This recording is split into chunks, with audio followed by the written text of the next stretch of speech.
AP സമസ്തയിലെ ഗുണ്ടകളെ, AP സമസ്തയിലെ നവവഹാബികളെ, please നിങ്ങളോടുള്ള ഒരു വിനീതമായ അഭ്യർത്ഥനയാണ്.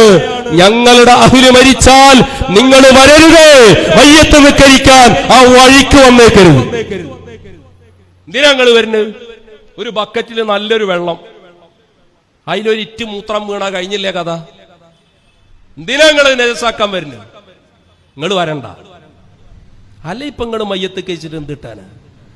അതൊക്കെ ചെയ്യേണ്ടത് കൃത്യമായ രൂപത്തിൽ അവരുടെ വിഷയങ്ങളിൽ ഇടപെടാനും അവരുടെ ബർസഖിയായ ലോകത്ത് ഇടപെടാനും മരണസമയത്തും മരണത്തിന് ശേഷവും നാളെ ആഖിറത്തിലും ഞങ്ങളെ കൈപിടിച്ച് രക്ഷപ്പെടുത്താൻ എന്നെ പിടിച്ചവർ ഏതും പേടിക്കേണ്ട, എന്നെ പിടിച്ചോർക്ക് ഞാൻ കാവലെന്നോവർ എന്നു പറയാൻ അധികാരമുള്ള വാപ്പാട മക്കളാണ് ഞങ്ങൾ.